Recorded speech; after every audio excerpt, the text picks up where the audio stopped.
The discovery and vision. The vastness of space stretched before Captain Maya Chen as she guided her survey vessel through the debris field at the edge of the Epsilon sector. Stars punctuated the darkness like distant campfires, a sight that still filled her with wonder after 15 years with the Earth Exploration Corps. The mission was straightforward: map the uncharted region, collect data on stellar phenomena, and return to Earth. Nothing in the briefing had mentioned an alien junkyard. "Captain, you need to see this," Lieutenant Covey said, his voice tight with excitement. He gestured to the scanning console where unusual readings flashed across the screen. Maya floated over in the zero-gravity environment, her eyes narrowing as she studied the data. "What am I looking at, Lieutenant?" "The readings suggest an artificial structure ahead, but it's fragmented, spread across approximately 3 cubic kilometers of space.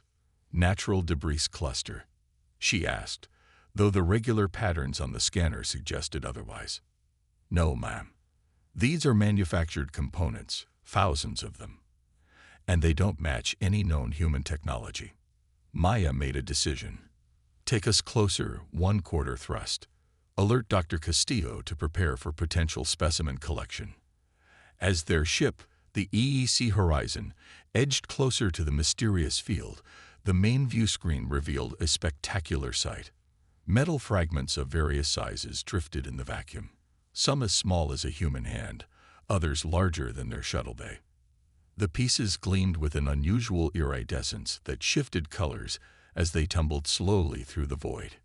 "It's beautiful," whispered Communications Officer Yara Diaz. "And potentially valuable," added Dr. Elena Castillo, the ship's exomaterials specialist, who had joined them on the bridge. Her dark eyes reflected the strange metallic shine from the view screen. "Those patterns on the surface, they're too precise to be random damage. They look like integrated circuitry, but on a molecular level." Maya tapped her console. "Scan for radiation or biological contaminants." "All clear, Captain," Covey reported after a moment. "Whatever this stuff is, it's inert." "What do you think, Dr. Castillo? Safe to collect samples?" Elena couldn't tear her eyes from the view screen. "With proper containment protocols, yes. But Captain, this is unprecedented. These materials, they don't match anything in our database." "Then let's be the first to understand them," Maya replied with a slight smile. "Prepare the collection drones. I want detailed scans and physical samples of at least 20 different pieces." While the drones performed their work, Maya recorded her official log entry. She kept it factual, but couldn't help adding, "The materials appear to have been discarded, yet show signs of advanced engineering beyond current human capabilities. The question isn't just what these fragments are, but who would abandon such potentially valuable technology." When the drones returned with their samples safely contained in isolation fields, Elena's preliminary analysis only deepened the mystery. "The molecular structure is like nothing I've seen before," she reported, gesturing to the holographic display showing the material's atomic arrangement. "It appears to be a form of programmable matter, a substance that can change its physical properties based on energy input." "You mean it's shape-shifting metal?" Lieutenant Covey asked skeptically. "More sophisticated than that," Elena replied. "It seems designed to respond to specific energy signatures by altering not just its shape, but its fundamental properties: conductivity, density, even its interaction with gravitational fields." Maya studied the floating pieces in their containment fields. "Can we determine its origin?" "Not definitively," Elena said, "but based on the degradation patterns, these pieces have been drifting here for at least 3 centuries." Maya made another decision that would later be recognized as the turning point in humanity's interstellar fortunes. "Set course for Earth. Priority clearance. And Dr. Castillo, I want a comprehensive report ready by the time we reach home." "What about the rest of our survey mission?" Covey asked. "The survey can wait," Maya replied, her eyes still fixed on the enigmatic metal fragments. "I think we just found something far more important." The Galactic Coalition had been monitoring Earth's development for decades with a mixture of amusement and disdain. Humans were newcomers to interstellar travel, having only established their first extraterrestrial colony 30 years ago. Their technology was considered crude by Coalition standards, reliable enough for limited space travel, but laughably primitive compared to the quantum-integrated systems that powered the Coalition's vast empire spanning 17 star systems. Ambassador Thrix of the Volare species represented the Coalition's interests in Earth's solar system. With silvery skin that reflected light like polished chrome and eyes, with compound structures that could process visual information 4 times faster than human eyes, he embodied the biological sophistication that made Coalition species consider themselves evolutionarily superior. When reports reached him about the humans' discovery in the Epsilon sector, he dismissed it as inconsequential. In his regular communication to the Coalition Council, he noted, "The humans have recovered some industrial waste from an abandoned mining operation. Their excitement over such primitive artifacts demonstrates their technological naivety. No action recommended." The Coalition Council, preoccupied with a territorial dispute in the Cygnus Arm, barely acknowledged the report. This would later be recognized as their first critical mistake. Dr. Elias Wright had built his reputation on controversial theories. At 58, his weathered face and perpetually disheveled gray hair gave him the appearance of a mad scientist, an image he did little to dispel with his eccentric habits and unorthodox approaches. But his brilliance was undeniable, which was why Maya had insisted he be granted access to their discovery, despite his fraught relationship with Earth's military leadership. In his laboratory beneath the Rocky Mountains, a facility officially decommissioned, but secretly maintained for projects deemed too experimental for conventional research centers, Elias examined the alien materials with growing excitement. "Do you understand what we found, Captain?" he asked Maya, who had remained with the project despite pressure to return to her exploration duties. "Tell me," she replied simply. Elias gestured to the largest fragment, now suspended in a specialized energy field of his design. "This isn't just advanced technology. It's technology designed to adapt and learn." He adjusted a control, and the metal piece began to glow softly, colors shifting across its surface like oil on water. When exposed to specific energy patterns, it doesn't just respond, it remembers. Look. On a nearby screen, microscopic images showed the material's molecular structure rearranging itself. "It's rewriting its own atomic configuration," Maya observed, leaning closer. "Exactly. And here's the truly remarkable part. These aren't random changes. The patterns suggest it's trying to resume a previous function, to repair itself based on some embedded blueprint." "You're saying this scrap metal has memory?" "Not just memory, intelligence, a form of non-biological cognition, encoded at the quantum level." Elias could barely contain his excitement. "Captain, I believe these fragments were once parts of a vastly more complex system. A system that, if we can understand and replicate it, could revolutionize human technology." Maya studied the gleaming fragment thoughtfully. "How long before you can give me something concrete, something I can present to the Admiralty?" Elias's enthusiasm dimmed slightly. "That's the challenge. We're not just reverse engineering technology. We're trying to communicate with it. I need more resources, more specialists." "The military won't commit resources based on theories, Elias. You know that." "Then give me 3 months," he replied firmly. 3 months to prove this isn't just exotic metal. It's the key to humanity's next evolutionary leap. As Maya left the underground facility, her comm unit pinged with a priority message. The Volare ambassador had requested an informational meeting about their discovery in the Epsilon sector. Apparently, their find wasn't as secret as they'd hoped. She declined the meeting request. The Coalition had never shown interest in sharing their advanced technology. Why should humanity share its discoveries? Admiral Victor Kelso had served in Earth's Defense Force for 30 years, surviving 2 interstellar conflicts and countless political battles. His weathered face bore the scars of both. He listened to Maya's presentation with practiced impassivity, his only movement the occasional tap of his finger against the polished conference table. "Let me get this straight, Captain," he said when she finished. "You want to divert significant resources from our defense initiatives to study alien garbage." Maya maintained her composure. "With respect, Admiral, what Dr. Wright has discovered suggests this is hardly garbage. The material exhibits properties that could transform our technological capabilities." Might potentially, Kelso countered. "Meanwhile, the Coalition continues to expand its territory toward our outer colonies. Their ships outclass ours by every metric. We need concrete solutions, not speculative research." Dr. Elena Castillo, who had accompanied Maya to the meeting, spoke up.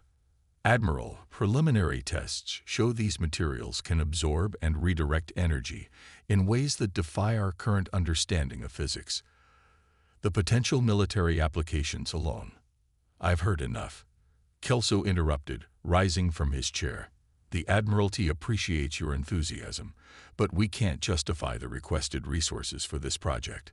Focus on proven technologies." As they left Admiralty headquarters, Maya's frustration was palpable. "Politics," she muttered. "They'd rather stick with the familiar than risk something revolutionary." "So what now?" Elena asked. Maya's expression hardened with determination. "We go ahead anyway. Smaller scale, under the radar. I still have contacts who owe me favors." "That could end your career if it goes wrong," Elena warned. "And if we're right, it could save our species," Maya replied. "The Coalition tolerates us now because we're no threat. But history shows what happens to civilizations that can't defend themselves." Within a week, Maya had assembled a small team of brilliant misfits, scientists whose unorthodox methods had limited their advancement in traditional research channels, but whose genius was undeniable. Together with Elias and Elena, they established what they unofficially called Project Resurrection in an abandoned mining facility on Mars, converted to serve their needs. Unknown to them, Coalition surveillance had already identified their operation. Ambassador Thrix reported it to his superiors with mild amusement. "The humans are attempting to study ancestral debris with their primitive tools. Their efforts will inevitably fail, further demonstrating their technological limitations." The Coalition Council again dismissed the report. After all, what threat could humans possibly pose with discarded technology even the Coalition had deemed obsolete? Their second critical mistake: revolution and retribution. 3 months into Project Resurrection, breakthrough and disaster struck simultaneously. Dr. Kira Nomura, a quantum physicist with a reputation for brilliance matched only by her social awkwardness, made the first significant discovery. "The metal doesn't just respond to energy," she explained to the team gathered in the main laboratory, her hands moving animatedly as she spoke. "It anticipates it. Observe." On the testing platform, a fragment the size of a dinner plate floated within a containment field. Kira initiated a sequence of energy pulses directed at the material. Before each pulse reached the fragment, its surface already began shifting patterns, preparing for the incoming energy. "It's like it knows what's coming," Elias muttered, leaning forward intently. "Better than that," Kira replied with rare excitement. "When I vary the pattern randomly, it still anticipates correctly. It's not just reacting. It's predicting. Somehow, it's processing information faster than our instruments can measure." Maya saw the implications immediately. A defense system that knows what's coming before it hits could render conventional weapons obsolete, Elena finished. The celebration of their discovery was cut short by an urgent message from Earth. 3 Coalition warships had entered the solar system without authorization, bypassing the standard diplomatic protocols. Their stated mission: a security inspection of suspected prohibited research. "They know," Maya said grimly as the team watched the feed showing the sleek, predator-like Coalition vessels moving toward Mars. "Someone talked, or they've been watching us all along." "We need more time," Elias insisted. "We're just beginning to understand the basic principles. If they confiscate our research now, They won't just take the research, Maya interrupted. Coalition security inspections are notorious for ending with all evidence and witnesses conveniently disappearing. The team fell silent, the gravity of their situation sinking in. How long before they reach Mars? Asked Viktor Petrov, a gruff materials engineer who had previously worked on classified military projects. 6 hours at their current velocity, replied Lieutenant Covey, who had joined Maya's unauthorized mission out of loyalty. Maya made a decision. We evacuate, take only the essential data and the 3 most promising samples. Wipe everything else. Captain, Elena protested, that's months of work. Which will mean nothing if the coalition gets it, Maya replied firmly. Victor, is that experimental shuttle operational? The engineer nodded slowly. Barely. The stealth systems work, but we've never tested them against coalition sensors. It's our only chance. We need to reach Earth and convince the Admiralty of what we've discovered before the coalition finds us. As the team hurriedly prepared for evacuation, Elias approached Maya privately. There's another option, he said quietly. The integration experiment we've been conducting in Section C. Maya shook her head. The prototype? It's nowhere near ready. It's further along than you think, Elias countered. I've been running additional tests during the night cycle. The material has been cooperative, almost eager. Eager? Elias looked slightly embarrassed. I know how it sounds, but there's no other way to describe it. When properly stimulated, the material actively seeks integration with our technology. The prototype has developed capabilities we didn't program into it. Maya studied his face, searching for signs of the obsession that had nearly destroyed his career years earlier. But his eyes were clear, his demeanor calm despite the crisis. Show me. Section C was the most secure area of their facility, accessible only to Elias and Maya. Inside, suspended within a specialized containment field, floated what appeared to be a small spacecraft no larger than a standard shuttle. But its hull gleamed with the distinctive iridescent quality of the alien material they'd discovered. We call it Phoenix, Elias said with undisguised pride. Conventional engines and life support, but the hull and defensive systems incorporate the alien technology. It's designed to learn and adapt in combat situations. Maya circled the vessel slowly. You built this without authorization. I built it because I knew we'd need it, Elias replied simply. Coalition intelligence has been prodding our networks for weeks. It was only a matter of time. Before Maya could respond, an alarm blared throughout the facility. Lieutenant Covey's voice came over the comm. Captain, the coalition ships have accelerated. New estimated arrival, 45 minutes. Maya looked at the experimental vessel, then back at Elias. Is it flyable? Theoretically. That's not the answer I was hoping for, Doctor. Elias smiled thinly. It's the only answer I can give. We've run simulations, but there hasn't been time for a physical test flight. Maya made the third critical decision in this unfolding saga. Then I'll be your test pilot. Get the team on the stealth shuttle and head for Earth. I'll buy you time. That's suicide, Maya. Elias protested.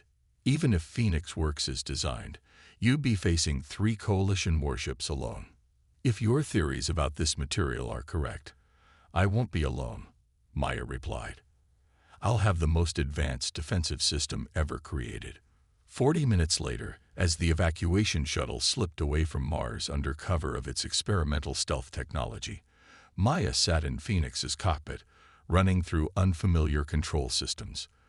The vessel responded to her touch with an eagerness that seemed almost alive, displays illuminating before her fingers reached them.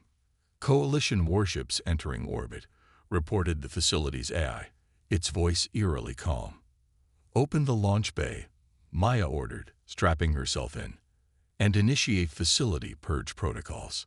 The vessel hummed to life around her, its systems coming online with a harmonious synchronicity unlike anything she'd experienced in conventional spacecraft. As Phoenix rose from its cradle, Maya felt a strange sensation, almost as if the ship was not just responding to her commands but anticipating them. She guided Phoenix out of the concealed launch bay into the thin Martian atmosphere just as the 3 Coalition warships appeared on her sensors, their sleek forms resembling predatory creatures as they descended toward the research facility. "Here goes nothing," Maya muttered, engaging Phoenix's engines. The response was instantaneous and exhilarating. The small vessel accelerated with a force that should have been impossible for its size, rocketing toward the Coalition formation. On the command deck of the Lid Coalition warship, Commander Vrax observed the approaching human vessel with amusement. "They send a single shuttle to confront us. Human bravery continues to border on stupidity." "Unusual energy signature," Commander reported his sensor officer, a member of the insectoid Xorili species. "The vessel appears to incorporate technology beyond standard human capabilities." Vrax's compound eyes narrowed. "So they have managed to adapt some of the ancestral technology. Interesting, but futile. Target their engines. I want that vessel disabled and brought aboard for examination." "Targeting," confirmed his weapons officer. Disruptor beams locked. The brilliant blue energy beams lanced out from the Coalition warship, a display of force that had disabled or destroyed countless vessels throughout the galaxy. But as they struck Phoenix's hull, something unprecedented happened. The beams didn't damage the human vessel. They disappeared into its hull, which briefly glowed with the absorbed energy before returning to its iridescent state. Inside Phoenix, Maya watched in amazement as her ship's systems reported a substantial energy gain. "The hull didn't just deflect it," she whispered. "It absorbed the energy." A new option appeared on her control interface, one that hadn't been there before. Redistribution puroto available. Understanding instinctively, Maya selected the option. Phoenix's hull began to pulse with stored energy, and suddenly the vessel phased partially out of normal space, becoming semi-transparent like a ghost. On the Coalition command deck, panic erupted. "We've lost tracking," shouted the sensor officer. "The human vessel has vanished from all detection systems." "Impossible," Vrax snarled. "Expand sensor range." Nothing that small could have jump capability. "It didn't jump, Commander," came the confused reply. "It's just gone." Maya felt Phoenix guiding her now, its systems offering suggestions rather than merely responding to commands. The vessel had entered a state that Elias had only theorized, partial phase variance, existing simultaneously in normal space and subspace. She could see the Coalition ships, but they couldn't detect her. With newfound confidence, she maneuvered Phoenix directly above the lead warship and initialized what the interface called energy redistribution. The absorbed attack energy was channeled through Phoenix's systems and released in a precisely calibrated pulse. The Coalition warship's shields flickered and failed, its systems momentarily disrupted by the unexpected attack from what appeared to be empty space. "What just happened?" demanded Vrax as emergency lighting bathed the command deck in red. "Unknown energy surge," reported an officer frantically. "Shields down, weapons offline, propulsion at 30%. Phoenix reappeared on their sensors, now positioned between the 3 Coalition vessels. "This is Captain Maya Chen of Earth Exploration Corps," Maya transmitted on an open channel. "Your presence in this system is unauthorized. Withdraw immediately." Commander Vrax's mandibles clicked in fury. A human does not give orders to the Coalition. "All vessels, destroy that ship." The 2 undamaged warships fired simultaneously, multiple weapon systems targeting the small human vessel. Again, Phoenix's hull absorbed the incoming energy, glowing brighter with each impact. But this time, Maya was ready. She engaged the redistribution protocols immediately, channeling the massive energy influx back outward in a spherical pulse. The pulse struck all 3 Coalition ships simultaneously. Their advanced systems, designed to defend against conventional weapons, had no countermeasures for an attack using their own energy against them. Cascading failures rippled through their command systems, weapons, and engines. On Phoenix's view screen, Maya watched as the mighty Coalition warships drifted powerlessly, their lights flickering and dying. They weren't destroyed.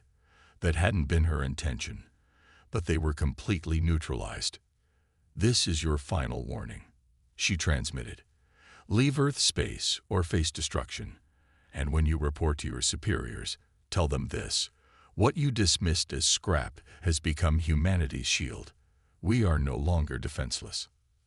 As the crippled Coalition warships limped away from Mars, Maya set course for Earth. Phoenix hummed around her, its systems seemingly pleased with their performance. On her sensor display, she noticed something remarkable. The alien material that formed the ship's hull had changed its molecular configuration, becoming even more efficient at energy absorption and redistribution.